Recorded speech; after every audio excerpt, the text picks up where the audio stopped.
29일 금요일 매일 예배 오신 여러분들 주님의 이름으로 환영합니다. 함께 기도하겠습니다.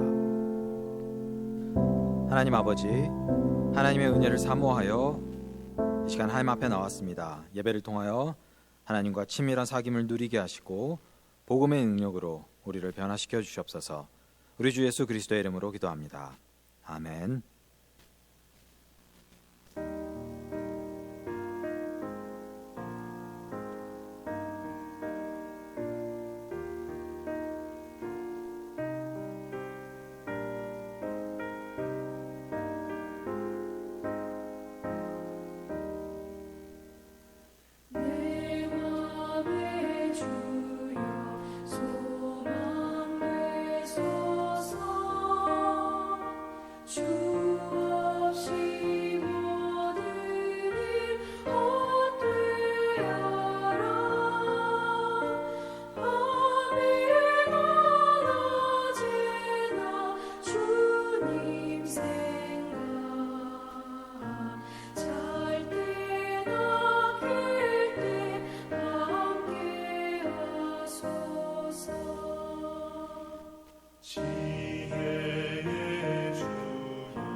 오늘 하나님이 우리에게 주신 말씀은 하박국 2장 2절부터 11절까지 말씀입니다.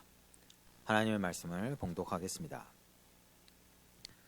여호와께서 내게 대답하여 이르시되 너는 이 묵시를 기록하여 판에 명백히 새기되 달려가면서도 읽을 수 있게 하라.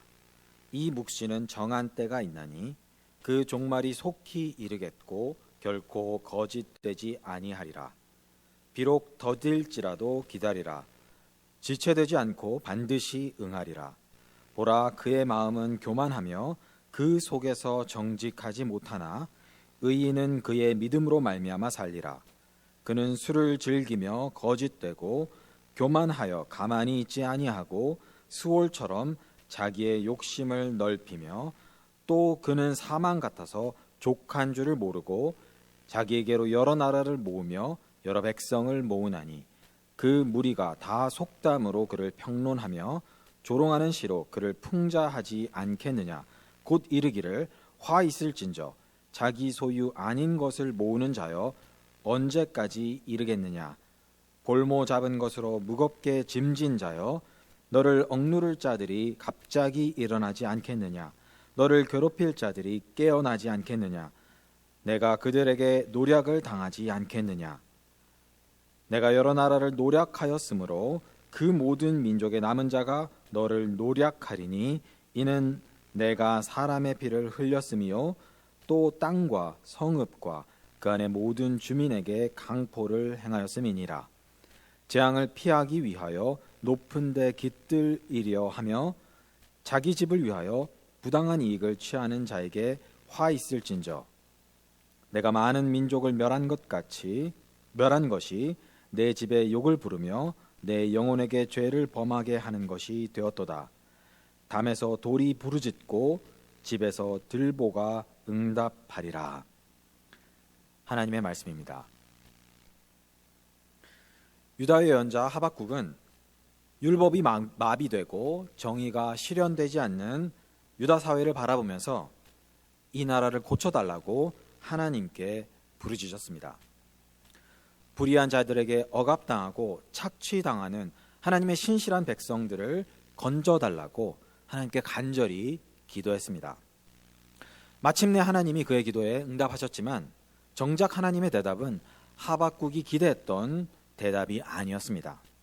왜냐하면 하나님은 더 사악한 갈대아 사람들, 주변 모든 나라를 침략하고 약탈하던 대제국 바빌로니아를 사용해서 유다의 문제를 바로잡겠다고 말씀하셨기 때문입니다. 하박국은 괴로워하면서 고통스럽게 다시 한번 하나님께 따졌습니다. 그는 하나님께 항의하면서 어찌하여 거짓된 자들을 방관하시며 악인이 자기보다 의로운 사람을 삼키는데도 잠잠하시나이까? 라고 물었습니다. 그렇지만 하박국은 하나님을 신뢰하기를 그치지 않고 성루에 올라가서 하나님의 응답을 기다리겠다고 선언했습니다. 그리고 마침내 하나님이 기다리고 있던 하박국에게 찾아오셨고 다시 한번 그의 불평에 응답하셨습니다. 고통 가운데 신음하는 그에게 찾아오셔서 하나님은 말씀하셨습니다. 이번에는 하박국이 기대했던 답, 그가 원하는 답이었을까요? 그렇지 않습니다. 하나님은 처음에 주신 답과 다른 답을 주지 않으십니다. 결국 하나님이 두 번째로 주신 대답의 내용은 첫 번째와 똑같은 것이었습니다.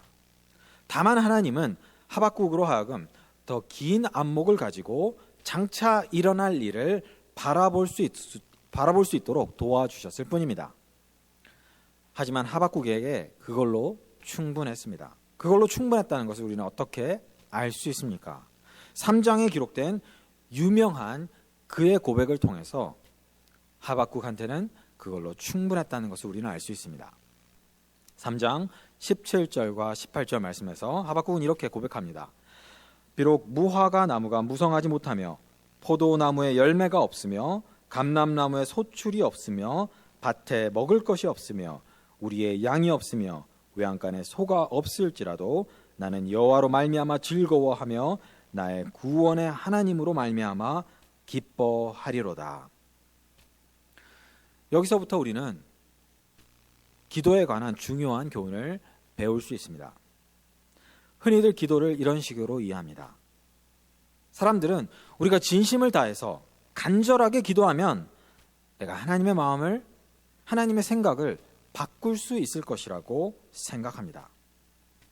그렇지만 정말로 우리가 하나님의 속성에 관한 성서의 가르침을 정말로 믿는다면 하나님의 주권과 하나님의 영원하신 작정과 하나님의 변치 않으심과 하나님의 섭리를 우리가 정말로 믿는다면 우리는 절대로 기도를 그런 식으로 생각할 수가 없습니다. 우리가 정말로 성서에 계시된 하나님을 믿는다면 우리에게 기도는 하나님의 마음을 바꾸려는 노력이 아니라 우리의 마음을 바꾸려는 몸부림이 될 것입니다. 하나님의 뜻을 분별하도록 노력하고 혹시 우리가 그 뜻을 이해할 수 없구나, 혹시 그 뜻이 우리 생각과 다를 때는 우리의 마음을 바꾸어 겸손히 하나님의 뜻을 받아들이려고 몸부림치는 것, 그것이 바로 성서가 말하는 기도인 것입니다. 그리고 하박국은 그렇게 기도했기 때문에 나는 여호와로 말미암아 즐거워하며 나의 구원의 하나님으로 말미암아 기뻐하리로다라고 그렇게 고백할 수 있었습니다. 수요일에 말씀드린 것처럼 하박국은 예언자와 하나님 사이의 대화를 기록하고 있습니다.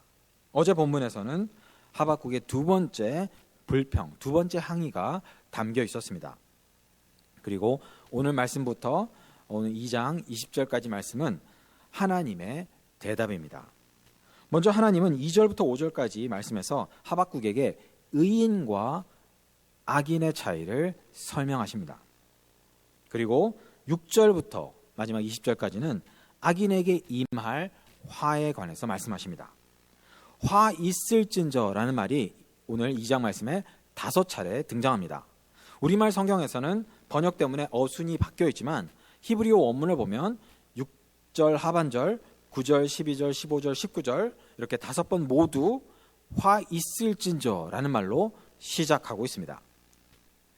이를 통해서 하나님은 바빌로니아를 통해서 유다의 죄를 심판하신 다음에 바빌로니아 역시 하나님께 심판을 당할 것이라고 말씀하십니다.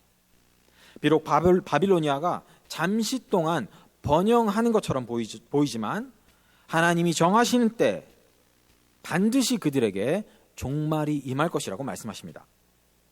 먼저 하나님은 하박국에게 묵시를 큰 판에 잘 새겨 잘 보이도록 하라고 말씀하십니다. 2절 말씀을 보면 너는 이 묵시를 기록하여 판에 명백히 새기되 달려가면서도 읽을 수 있게 하라 라고 말합니다. 마치 우리가 도로에 운전하면서 가면서 볼 수 있는 광고판처럼 누구나 한눈에 알아볼 수 있도록 묵시를 기록하라고 말씀하십니다. 모두가 이 묵시를 분명히 알 수 있게 하라는 말씀입니다. 하나님은 정한 때에 이 묵시가 반드시 이루어질 것이라고 말씀하십니다. 인간의 관점에서 보기에는 더딘 것처럼 보여도 지체되지 않고 반드시 응할 것이라고 말씀하십니다. 이렇게 하나님은 하박국이 하나님의 뜻을 받아들일 수 있도록 도와주십니다. 그런 다음 4절에서 하나님은 악인과 의인, 불의한 사람과 의로운 사람이 어떻게 다른지를 말씀하십니다. 4절 말씀을 보면 보라 그의 마음은 즉 악인의 마음, 불의한 사람의 마음은 교만하며 그 속에 정직하지 못하나 의인은 그의 믿음으로 말미암아 살리라 라고 말씀하십니다.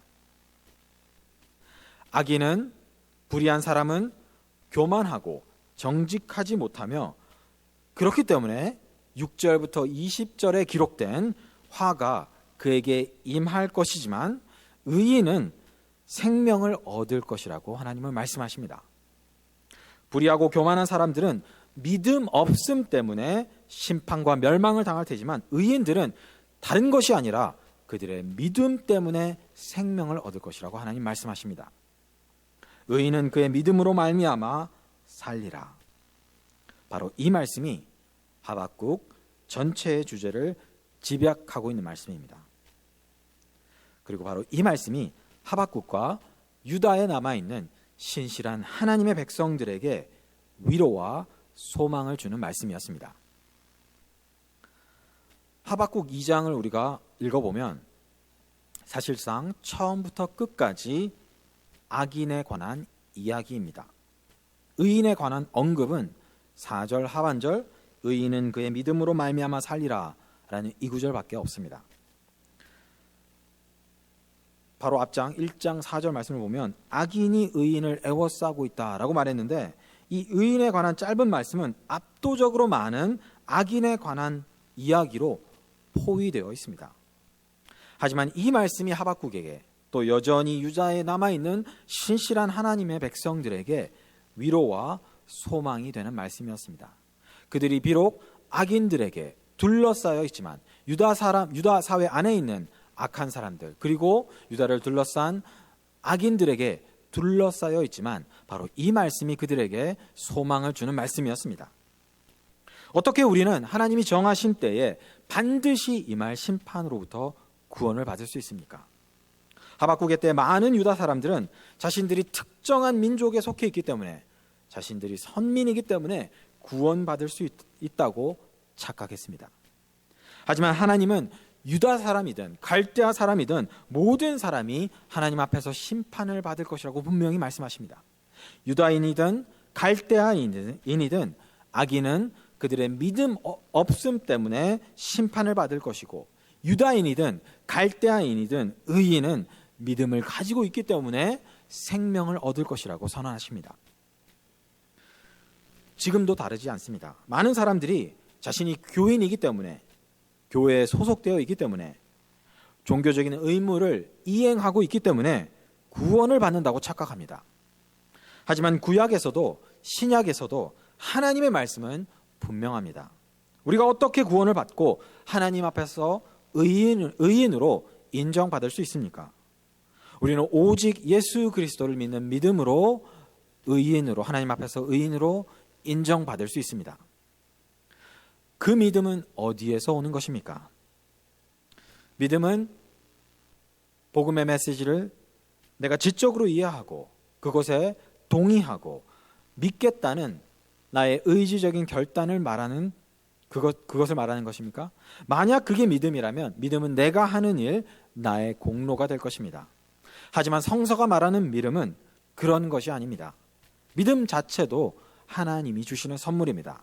그 선물을 받은 우리는 예수 그리스도를 통해서 하나님이 죄인에게 베푸시는 주권적인 자비에 우리 자신을 던지는 것일 뿐입니다.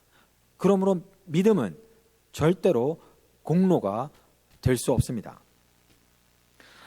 따라서 엄밀한 의미에서 믿음이 우리를 구원한다는 말은 틀린 말입니다. 예수 그리스도께서 우리를 구원하시며, 믿음은 하나님이 그리스도를 통해서 우리에게 거저 공짜로 주시는 은총을 받아들이는 수단이자 통로일 뿐입니다. 그래서 바울은 에베소서 2장 8절 말씀에서 너희는 그 은혜에 의하여 믿음으로 말미암아 구원을 받았으니 라고 말합니다. 우리는 믿음에 의해서 은혜로 말미암아 구원을 받은 게 아니라 은혜에 의해서 믿음으로 말미암아 구원을 받았습니다. 이것이 바로 의인은 그의 믿음으로 말미암아 살리라 라는 이 말씀의 참뜻입니다. 신약의 저자들은 바로 이 구절이 하박국 2장 4절의 이 구절이 복음의 핵심을 담고 있다는 것을 잘 알고 있었습니다. 그리고 그렇기 때문에 이 구절은 신약에서 3번씩이나 인용되었습니다. 먼저 바울은 로마서 1장 16절 17절에서 이렇게 말합니다. 내가 복음을 부끄러워하지 아니하노니 이 복음은 모든 믿는 자에게 구원을 주시는 하나님의 능력이 됨이라. 먼저는 유대인에게요, 그리고 헬라인에게로다. 복음에는 하나님의 의가 나타나서 믿음으로 믿음에 이르게 하나니 기록된 바 오직 의인은 믿음으로 말미암아 살리라 함과 같으니라. 또 갈라디아서 3장 11절에서 바울은 또 이렇게 말합니다. 또 하나님 앞에서 아무도 율법으로 말미암아 의롭게 되지 못할 것이 분명하니 이는 의인은 믿음으로 살리라 하였음이라. 어떻게 우리는 하나님 앞에서 의롭다고 인정받을 수 있습니까? 율법의 행위로는 그 누구도 하나님 앞에서 의롭다고 인정을 받을 수가 없습니다. 오직 예수 그리스도 안에 나타난 하나님의 의, 우리 안에 있는 의가 아니라 우리 바깥에 있는 의, 외래적인 의, 하나님이 그 의를, 예수 그리스도의 의를 우리의 것으로 인정해 주실 때만 우리는 비로소 의롭다 하심을 입을 수 있습니다. 하지만 의인은 그의 믿음으로 말미암아 살리라 라는 이 하박국 2장 4절의 말씀은 칭의에만 적용되는 것이 아니라 성화를 비롯한 그리스도인 삶 전체에 적용되는 말씀입니다. 그렇기 때문에 히브리서 기자는 신자가 박해 속에서도 인내하며 믿음을 지켜야 한다는 것을 강조하면서 하박국 2장 4절 말씀을 인용하고 있습니다. 10장 37절 38절 말씀을 보면 잠시 잠깐 후면 오실 이가 오시리니 지체하지 아니하시리라. 나의 의인은 믿음으로 말미암아 살리라. 또한 뒤로 물러가면 내 마음이 그를 기뻐하지 아니하리라 하셨느니라. 이 말씀처럼 예수 그리스도께서 십자가 죽음과 부활을 통해서 이루신 완벽한 의로 인해서 하나님이 우리를 의인으로 보아주신다는 그 믿음을 우리가 붙잡고 살아갈 때 우리는 단지 죽어서가 아니라 지금 여기에서부터 영원한 생명을 누리며 살아갈 수 있습니다. 그런 믿음으로 살아갈 때 우리도 하박국처럼 무화과 나무 잎이 마르고 포도에 열매가 없으며 감람나무에 소출이 없고 밭에 먹을 것이 없고 우리의 양이 없고 외양간에 송아지가 없을지라도 여호와로 말미암아 즐거워하며 나의 구원의 하나님으로 말미암아 기뻐한다고 고백할 수 있습니다. 오늘 하나님이 우리에게 주신 말씀처럼 믿음으로 말미암아 생명을 얻는 의인들이 되시기 바랍니다.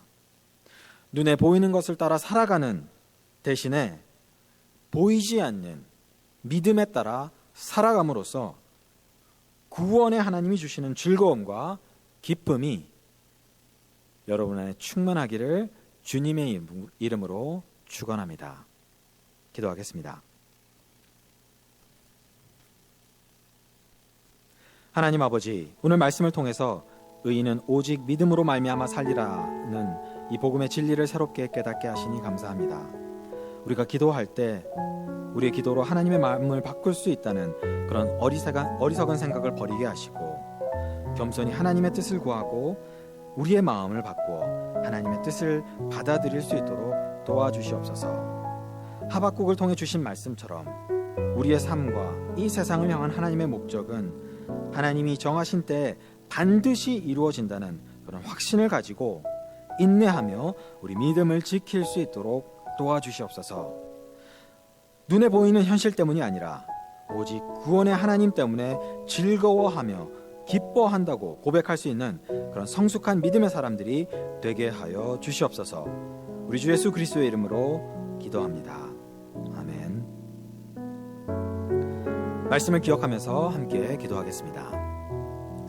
기도할 때 하나님의 마음을 바꾸려고 노력하기보다 하나님의 뜻에 따라 우리의 마음을 바꾸려고 노력하게 하시고 겸손히 하나님의 뜻에 순종하는 믿음의 사람이 되게 하소서.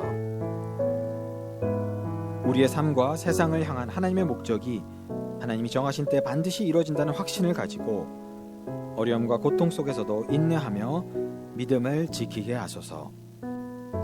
눈에 보이는 것에 따라 살지 않고 보이지 않는 믿음에 따라 살아가게 하소서. 피조물에서 우리의 기쁨과 만족을 구하지 않고 오직 구원의 하나님으로 인해 즐거워하며 기뻐하게 하소서. 교회와 세상을 위해서 또 기도하겠습니다. 감염병 확산으로 큰 어려움을 당하고 있는 가난하고 약하고 소외된 사람들을 돌보아 주시고 그들을 섬기는 일에 그리스도인들과 교회가 앞장서게 하소서. 이번 주에 있을 교회 방문의 날 행사를 통해서 안디옥의 모든 성도들이 신앙 공동체에 대한 기대와 소망을 새롭게 품게 하소서. 2020년 성경 일독에 대한 비전과 소망을 주시고 날마다 하나님의 말씀을 읽고 그 안에서 우리 삶을 향한 하나님의 뜻을 깨닫는 복된 시간이 되게 하소서.